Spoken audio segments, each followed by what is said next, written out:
What is going on, guys? GregglesTV. This is a review for the TCL 55S425 Smart TV. Now, this TV has Roku built right into it, so that takes care of its smart features, and it also is 4K and HDR capable.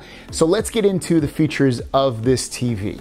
On the back of the TV is where you're gonna plug the power in to it, and then also on the other side of the TV, that's where you're gonna find all your ports. It's on the side, so it's nice if you hang this TV up, you'll be able to easily access these ports. So you're gonna get HDMI ports on the back there, you're gonna get audio out, another audio for digital, so on and so forth. So easily accessible and plenty of ports to play with. And this is the remote. The remote allows you to control not only the TV, but also the smart features of the TV as well. So at the top, you get a power button, back button, home button, a directional pad with a selection button for OK. This is a go back button in terms of like going back in the video. Then you have an option button, rewind, pause, play, fast forward, and then dedicated buttons for Netflix, Sling, Hulu, and DirecTV Now. And then on the side, you have volume up, volume down, and then a mute button. So this TV does have Roku built right into it, and this is the interface you get right when you turn on the TV. So this is your home, and this is gonna be the other HDMIs you have plugged in, and you can basically choose from different things. If it's a gaming console, a streaming box, things like that. It'll show you if you have an antenna hooked up to this, such as cable or just a straight like rabbit antenna ears. And then these are all the apps you have installed via the Roku store. And everything works pretty well. I noticed, like, for instance, the WWE app is really old in here when I use it. It looks like it hasn't been updated in a very, very long time, which is kind of a disappointment. But regardless, I still have a Fire TV and a NVIDIA Shield, both hooked up to this TV. So, you know, this interface is completely old. So it looks like some of the apps might not be the newest apps that have been released for some of these providers. Other than that, you can go in here and you can see other apps that are in the store and download them. It's very easy to use, which is really, really nice. You can also go into settings here and connect to your network, add different remotes and devices. You can also change the theme of your TV, and those are free. You can change the background basically of what it shows right now. Different screensavers, accessibility, TV picture settings, and things like that. So very easy to navigate this TV and the settings alone. One of the cool things about this TV is you can actually cast to the TV without having a smart media box. You can see right here, 55-inch TCL Roku TV. I just tap that, and it will automatically show on my Roku TV, again, without having a separate box connected to it. Always a nice feature, especially if you're just going to use the smart features built within this TV. You can also control it and cast to this TV directly. Another great thing about this TV is the ability to download the Roku app on your iPhone or Android phone, and it works fantastic. It's very fluid. It works instantaneous.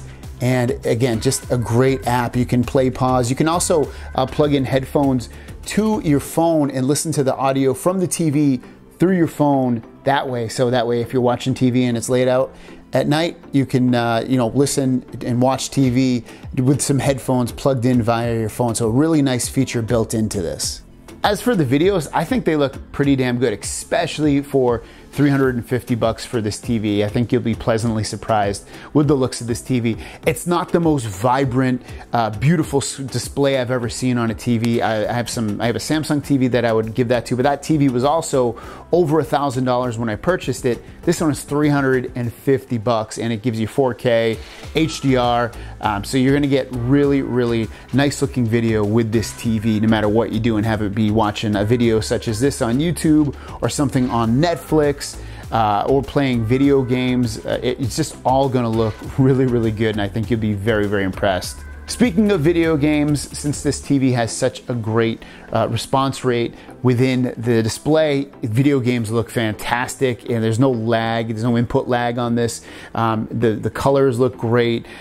Just overall, if you're looking to, you know, really get a budget 4K gaming TV, I think you'll absolutely love this. Even though this TV was basically first released in 2017, it's now 2019, and again, the TV still looks great.